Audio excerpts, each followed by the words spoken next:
Today on HandyDadTV, I'm going to give you a review of the brand new Toro 60-volt cordless power shovel. That's coming up.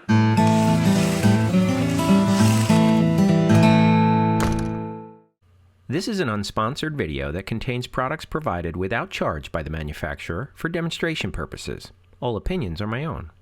Welcome to HandyDadTV. I'm Chris Hyder, your virtual dad in the cloud, and it is winter here in New Jersey. Now, for those of you that know me, you know I just moved into a community that has an HOA, and they take care of our snow removal. So why would I want something like this? Well, the reality is they only take care of deep snow, first of all, and second of all, there are areas around the home that they're not going to do. They'll do the driveway and the sidewalk, but they're not going to do out on my patio. So that's where something like this comes in really handy. So I've never used a cordless Toro snow shovel at all. I've used in fact, my favorite snowblower that I've ever had was a Toro single stage. Gotta be 20 years ago, if not 30. Anyway, I've had big snow blowers in my old house, but this time I just have a nice small one. I'm going to unbox this, I'm going to charge it up, and we're supposed to get snow in the next 48 hours, so hopefully I'll be able to actually show it in action.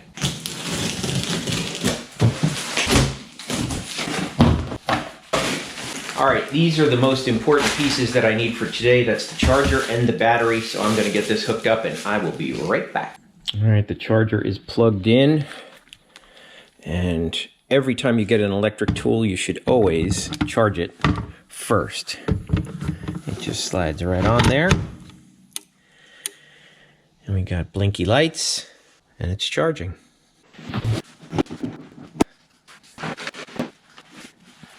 Pretty cool. Day 2.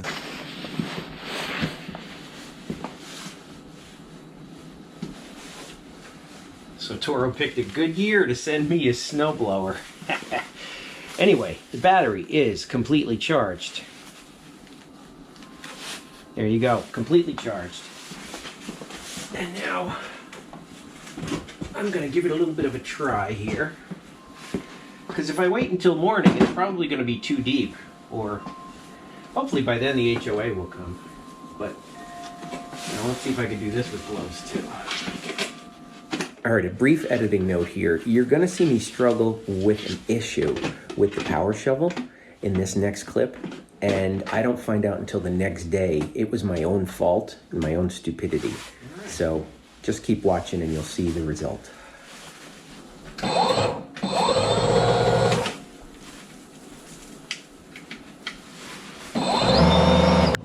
2-speed.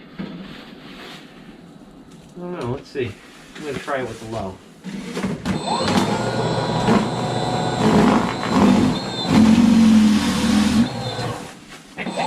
Nice.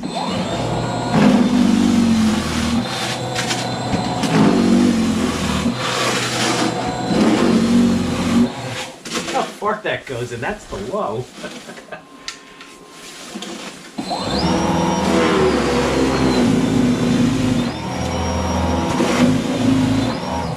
Wow, that's pretty incredible.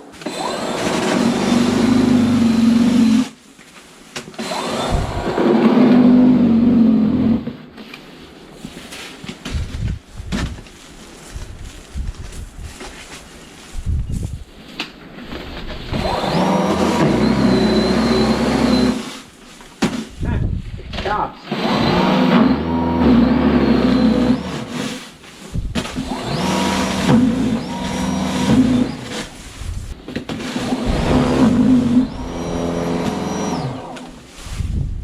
Why it's doing that. Even if I go slow, even if I don't do anything at all. It's shutting down. I don't get it. Now this is my back patio. This, the HOA will not clear, so I have to clear this no matter what. Give it a try.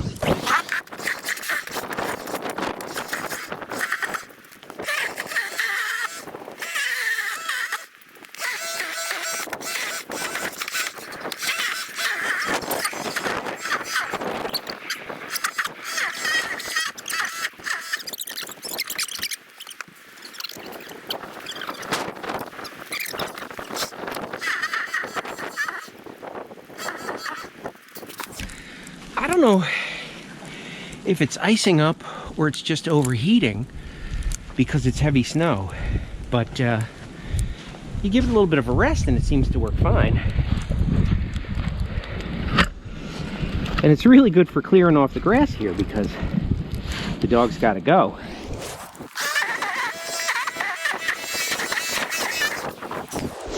I think that's good for the night. We're going to have more overnight, and it's probably going to be all covered over in the morning anyway. But Day 3.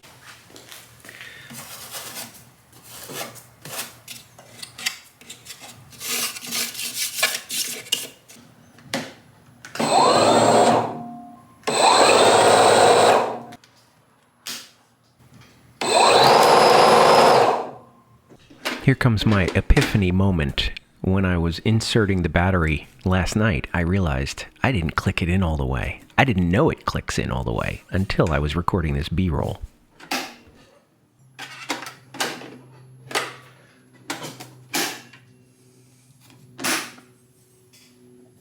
All right, once again, this is the Toro 60-volt power shovel. It is completely cordless, battery operated, kind of heavy. I don't know what the total weight is on it, but I would say probably about 20 pounds. Now, I realized why I was having such trouble with it cutting off. It had nothing to do with the machine overloading. It had to do with the battery not being inserted correctly. So let me give you a little bit of a tutorial here.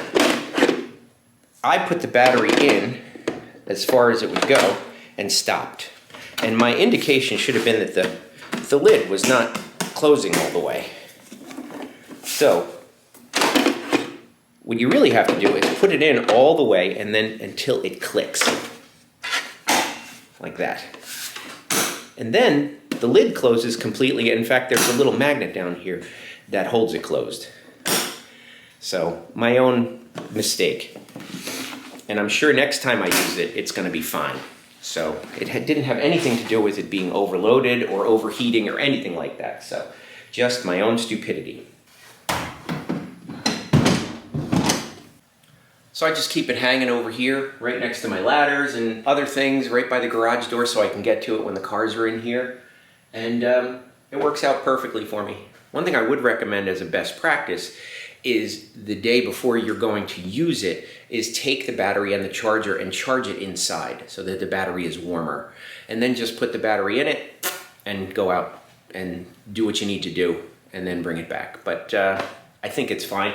I didn't even use a quarter of the battery on the little bit that I had to do last night. I could have easily done my entire driveway and the sidewalk, but like I said, I didn't have to do that myself. So thanks for watching. Give this video a thumbs up if you found it helpful, and I'll see you in the next one. Welcome home. Be sure to subscribe and watch our new series, The Living Flip. Ooh.